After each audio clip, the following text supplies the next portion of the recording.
C'est pour ça que de plus en plus, bien-aimés dans le Seigneur, dans les temps de la fin, l'église véritable, elle sera cachée. Comme au temps de Jézabel, les véritables prophètes étaient dans les grottes. C'est pour ça ceux qui partiront à l'enlèvement de l'église, ce sera ceux qui seront dans les coulisses et qui seront en train de se préparer pour le grand retour du Maître. C'est pour ça que Jésus veut te sanctifier. Laisse Jésus te laver par les eaux de sa parole. La grâce et la paix par Jésus-Christ.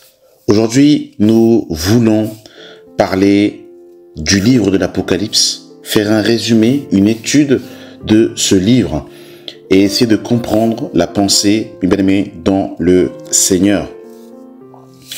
Le livre de l'Apocalypse est attribué à Jean, identifié comme l'apôtre Jean, également auteur de l'évangile selon Jean et des 3 épîtres de Jean. Il se présente dans le texte comme Jean, serviteur de Dieu. Lieu de réception de la révélation, Jean dit qu'il était exilé sur l'île de Patmos, une petite île de la mer Égée, en raison de la parole de Dieu et du témoignage de Jésus. Apocalypse chapitre 1, le verset 9. Patmos était une colonie pénitentielle sous l'Empire romain. Signification du mot apocalypse. Le mot apocalypse vient du grec apokalypsi, qui signifie révélation, dévoilement. Ce mot ne signifie pas catastrophe, mais plutôt une révélation divine des choses cachées sur l'avenir et la réalité spirituelle invisible. Datation du livre. La majorité des chercheurs datent l'Apocalypse vers 95-96 après Jésus-Christ, à la fin de l'Empire Domitien. 81-96, connu pour sa persécution des chrétiens. Langue originale. L'Apocalypse a été écrit en grec koiné, la langue commune de l'Empire romain à l'époque. Selon son style grec et particulier, souvent influencé par l'hébreu, ce qui indique que Jean pensait en hébreu ou araméen, mais écrivait en grec.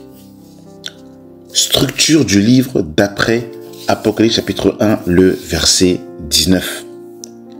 Écris donc ce que tu as vu, ce qui est, ce qui doit arriver après cela. Cette phrase donne une structure en 3 parties. Ce que tu as vu, vision initiale du Christ glorifié, Apocalypse chapitre 1, ce qui est les lettres aux 7 églises, Église chapitre 2, chapitre 3, et ce qui doit arriver après elle, les visions prophétiques du jugement et du triomphe final, chapitre 4 au chapitre 22. Ce qui est intéressant ici, c'est qu'effectivement dans cette structure ici, les choses que tu as vues représentent la vision que l'apôtre Jean a vue, Christ glorifié marchant au milieu des 7 chandeliers. Les choses qui sont, c'est les choses dans lesquelles où présentement nous sommes dans le temps de l'église, présentement.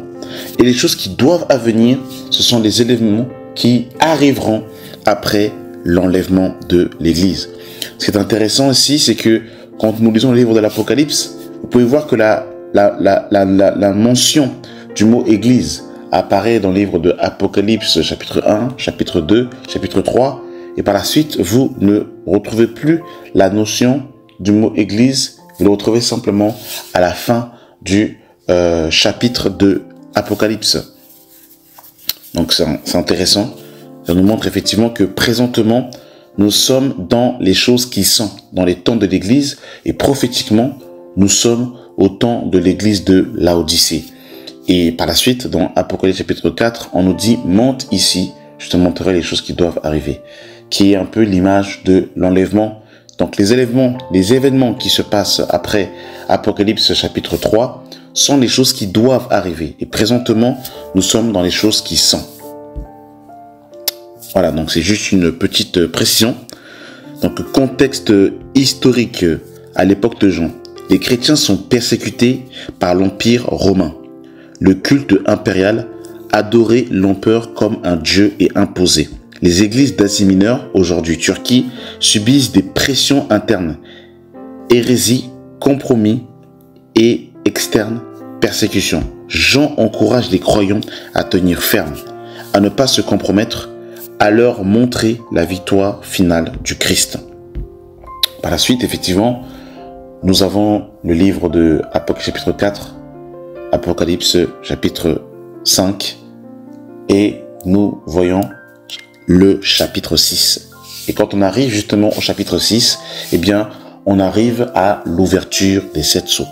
Le premier sceau, donc, le cavalier blanc, vision, un cavalier monté sur un cheval blanc.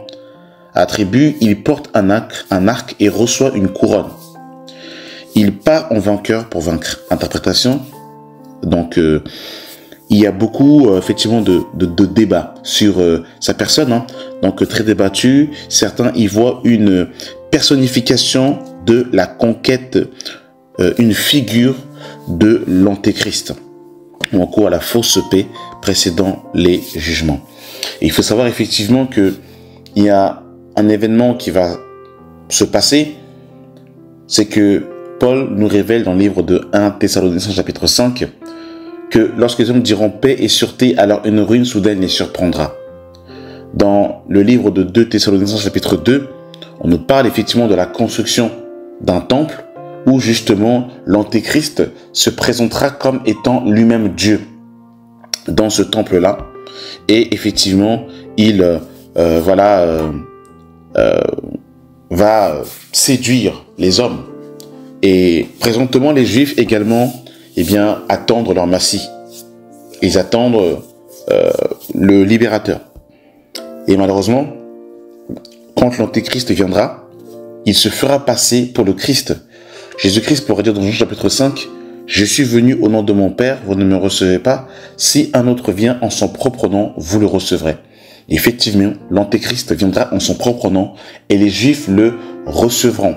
Quand nous lisons également le livre de Daniel chapitre 9, nous venons qu'on nous parle des 70 semaines de Daniel. Dans les 70 semaines de Daniel, 69 ont déjà été accomplies. Et prophétiquement, il reste une semaine qui n'a pas encore été confirmée. Lorsque nous lisons Daniel chapitre 9, le verset 27, on nous dit justement qu'il confirmera l'alliance. Donc, selon Daniel chapitre 9, le verset 27. Et cette semaine-là, c'est en termes d'années. Souvenez-vous également que Jacob va faire une semaine chez Laban. Et quand nous lisons bien le texte, nous voyons que cette semaine, c'est en termes d'années. Donc là, une semaine que Jacob fera chez Laban est égale à une semaine prophétique qui est égale littéralement à 7 ans. Et c'est exactement la lecture que nous pouvons avoir aussi par rapport à la dernière semaine de Daniel, qui nous parle justement de la confirmation de l'alliance, l'antéchrist qui va justement séduire les Juifs. C'est lui qui va être à l'auteur de la paix entre Israël et la Palestine, une fausse paix bien sûr, une fausse paix mondiale également. Il faut savoir que quand le Messie est venu, Israël était sous l'occupation romaine. Et les zélotes notamment voulaient restaurer la paix par la violence. Les pharisiens et toutes ces choses attendaient un Messie à l'image de David. Et c'est pour cette raison qu'ils n'ont pas reçu le Messie, parce qu'il est venu comme étant un homme pacifique, un homme qui n'a pas réglé les problèmes sociaux et culturels. D'ailleurs, les apôtres vont même poser la question dans Actes chapitre 1, à quel moment le royaume allait être rétabli.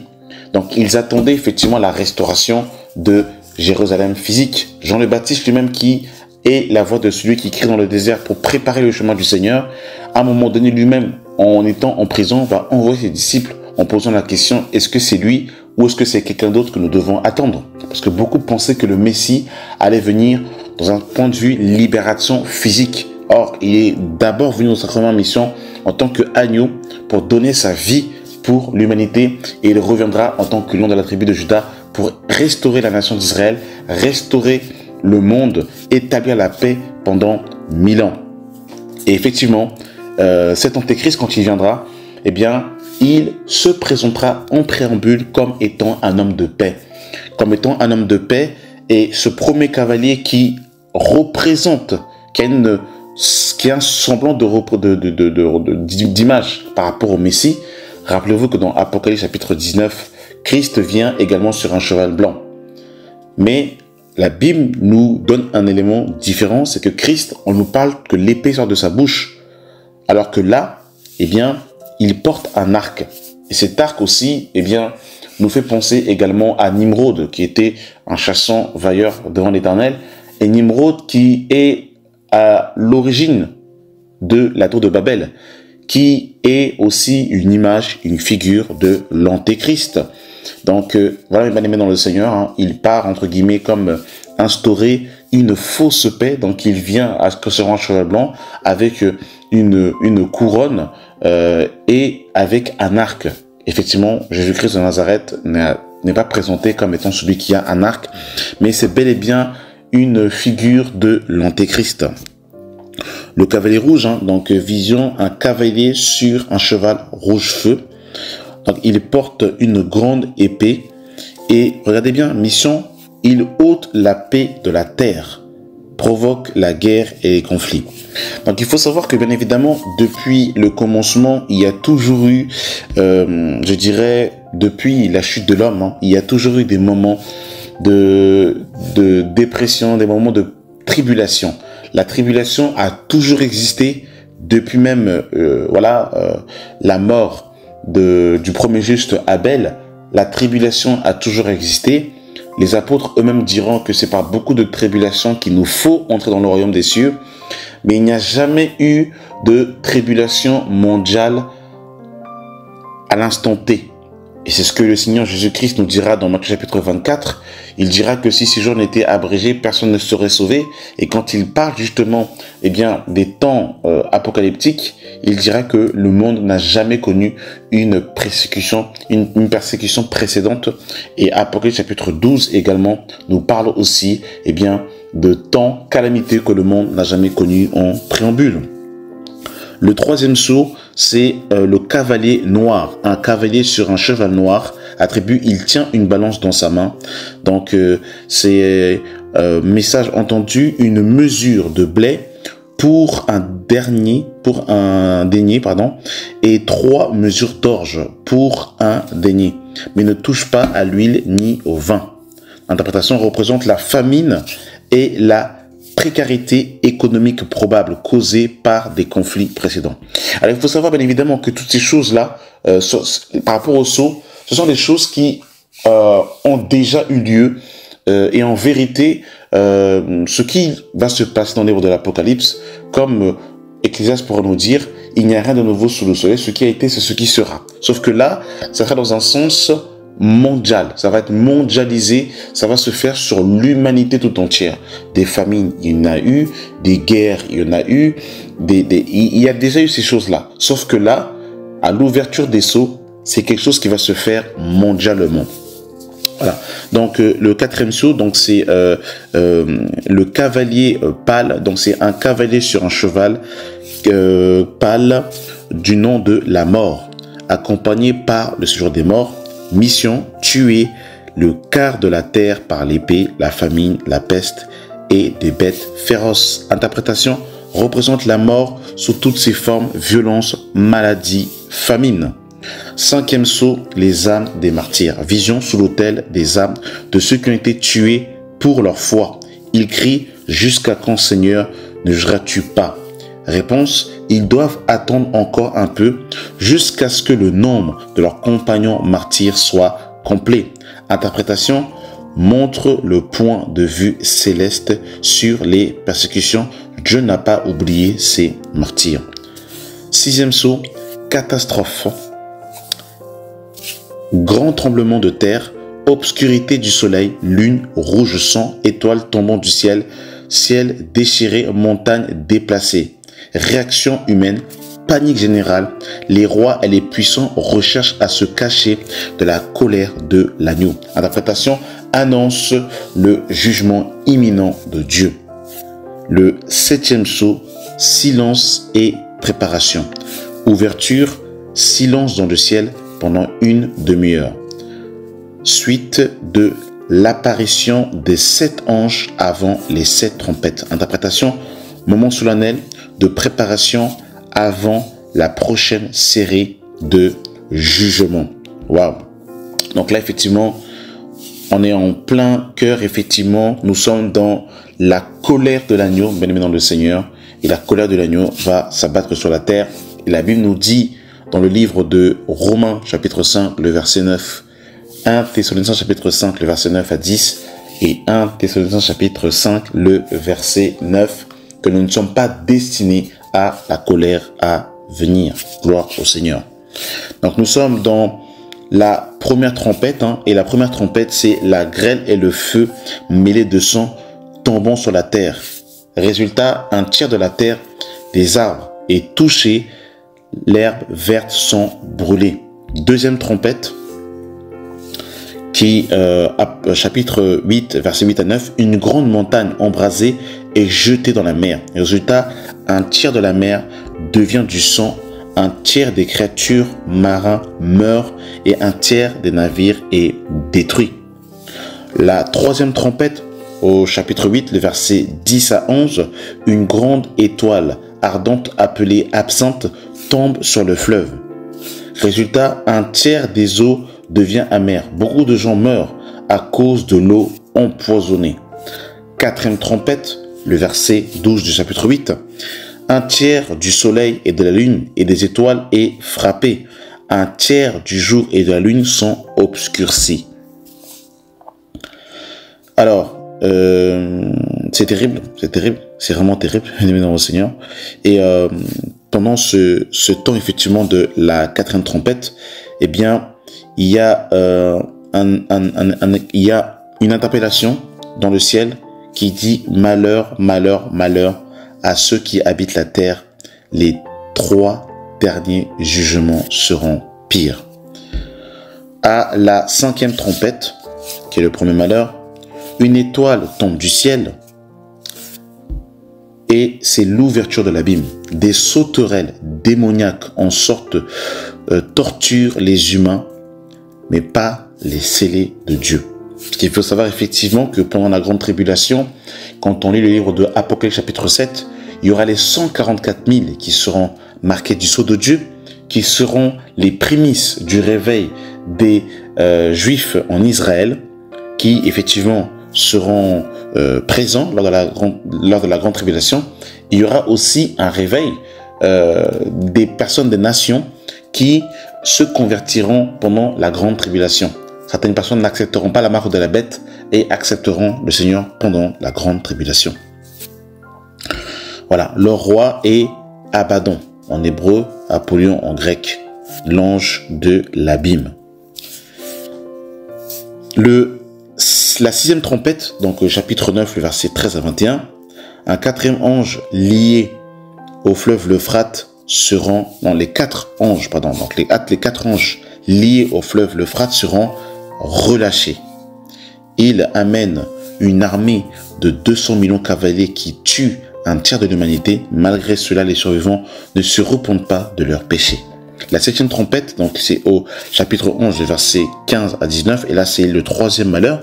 Et c'est intéressant parce que quand l'apôtre Jean dit que nous serons enlevés à la dernière trompette, c'est vrai que souvent, certaines personnes associent la trompette de l'enlèvement de l'Église à la septième trompette de l'Apocalypse. Mais nous voyons que, en fait, il y a plusieurs malheurs et la septième trompette, est un troisième malheur.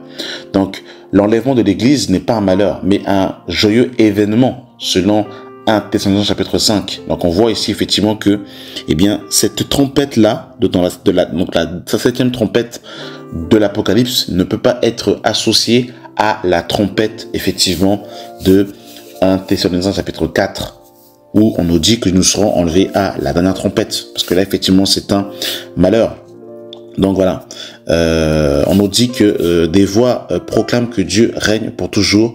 Le temple céleste s'ouvre, l'arche de l'alliance en vue, éclair, voix, tonnerre, tremblement de terre, grêle surviennent. Les trompettes rappellent des jugements d'Égypte en Exode. Voilà, et bien aimé dans le Seigneur, il y a aussi une grande similitude entre les fléaux du livre d'Exode, donc les 10 plaies, et les événements qui se sont passés lors de cette trompette, des 7 coups de la colère. On avait fait un enseignement dessus sur l'eschatologie. Vous pouvez aller jeter un coup d'œil. Dans Apocalypse chapitre 16, donc les 7 coupes de la colère. Une première coupe, un ulcère malin et douloureux frappe les hommes qui avaient la marque de la bête et qui adoraient son image, et fait plaie douleur sur ceux qui suivent la bête. La deuxième coupe, dans Apocalypse chapitre 16, le verset 3, la mer devient du sang comme celui d'un mort, et tout être vivant dans la mer mourut. Et fait la mer est entièrement corrompue, la vie marine meurt. Troisième coupe, Apocalypse chapitre 7, le verset 4 à 7, les fleuves et les sources d'eau deviennent du sang. Et fait l'eau douce devient improbable impossible à la consommation, littéralement. Justification, Dieu est juste de punir ceux qui ont versé le sang des saints. Donc vous avez vu, mes amis dans le Seigneur, que le Seigneur est juste et il rendra à chacun selon ses œuvres. Tous les crimes qui ont été faits sur la terre, eh bien, le Seigneur n'oublie pas et il rendra à chacun selon ses œuvres. La quatrième coupe, Apocalypse chapitre Apocalypse 16, le verset 8 à 9.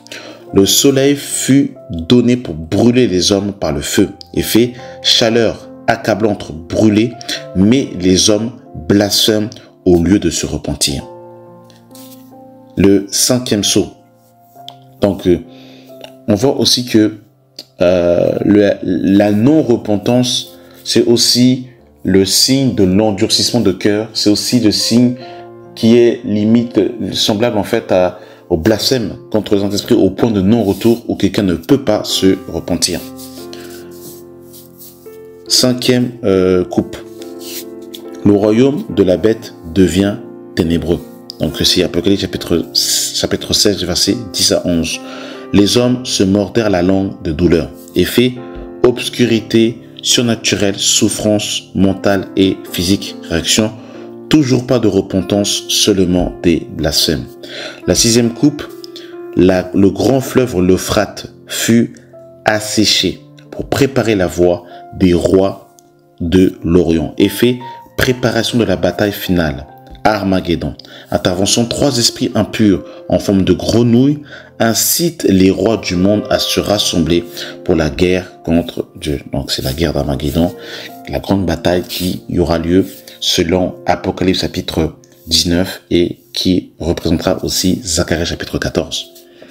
Cette coupe, donc la septième coupe, donc c'est Apocalypse chapitre 16, le verset 17 à 21, il y eut des éclairs, des voix, des tonnerres, un grand tremblement de terre, et fait le jugement ultime. Babylone est jugée, des grêlons énormes tombent sur la terre.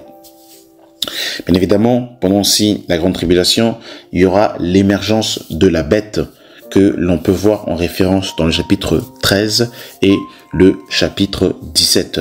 Alors, il faut savoir qu'il y a 2 bêtes. En réalité, il y a 2 bêtes. Une première bête, donc c'est dans Apocalypse chapitre 13, qui, elle, représente l'Antéchrist. Et ce qui est intéressant, c'est que quand nous lisons le livre de Daniel, Daniel va avoir une vision de 3 bêtes. Un lion, qui est l'image de Babylone. Ensuite, il va voir l'image d'un ours, qui est l'image des Mèdes et des Perses. Et il va voir par la suite l'image d'un léopard, qui est l'image de la Grèce. Et quand on regarde la description de la bête de Apocalypse chapitre 13, eh bien, elle a la forme d'un lion, la forme d'un ours et la forme d'un tigre. Donc la première bête monte de la mer. Apocalypse chapitre 13, les versets 1 à 10. Elle a 10 cornes et 7 têtes. Ressemble à un léopard avec des pattes d'ours et une gueule de lion. Elle reçoit le pouvoir et l'autorité du dragon, donc littéralement de Satan. Apocalypse chapitre 12, le verset 9. Elle blasphème Dieu, persécute les saints. Donc les saints, bien évidemment, comme on l'a dit, le QG de l'Antéchrist, ça sera à partir de Jérusalem. Et dans Apocalypse chapitre 11, on voit que justement, il va être donné un roseau pour mesurer le temple et la ville sainte. Parce qu'il était donné aux nations de fouler la ville sainte pendant 42 mois. Et Jésus dira que lorsque vous verrez Jérusalem investie par les armées, sachez alors que sa désolation est proche. Donc, la grande tribulation sera mondialisée, mais le QG sera à partir de Jérusalem, parce qu'il y aura la construction du troisième temple, et c'est à partir de Jérusalem que l'Antéchrist va exercer sa domination. Et nous l'avons dit effectivement que il y aura, les Juifs seront persécutés. On peut le lire dans Zacharie chapitre 14, à partir du verset 1 à 3. Israël va de nouveau être persécuté, les Juifs vont de nouveau persécuter. Et c'est pour ça que dans Matthieu chapitre 24, il dira aux Juifs en disant « Malheur à vous que votre fuite n'arrive pas un jour de sabbat ». Parce que pendant le sabbat, effectivement, eh bien, il ne fallait pas faire des œuvres, il ne fallait pas se déplacer un certain nombre de kilomètres. Donc, les Juifs seront persécutés et tous ceux qui ne voudront pas accepter la marque de la bête seront également persécutés. Mais l'Église, elle, eh bien, sera enlevée pendant la période de la grande tribulation. Voilà. Elle blasphème Dieu, persécute les saints et règne pendant 42 mois. Elle symbolise un empire politique, une puissance qui persécute, souvent associée à Rome dans l'interprétation historique. La deuxième bête monte de la terre, Apocalypse 13, versets 11 à 18. Elle a 2 cornes comme un agneau, mais parle comme un dragon. Elle sera la séduction incarnée. D'autres y voient aussi la papauté. Et c'est vrai que quand on regarde la papauté, eh bien c'est Rome qui est la reine qui est la mère des prostituées et qui, voilà, le pape veut aussi, est une figure qui représente justement en fait la prostitution. Donc c'est probable que ce faux prophète soit la papauté. C'est une probabilité. Elle fait des miracles, pousse les gens à adorer la première bête. Elle impose la fameuse marque 666. Elle est souvent vue comme une puissance religieuse trompeuse, un faux prophète.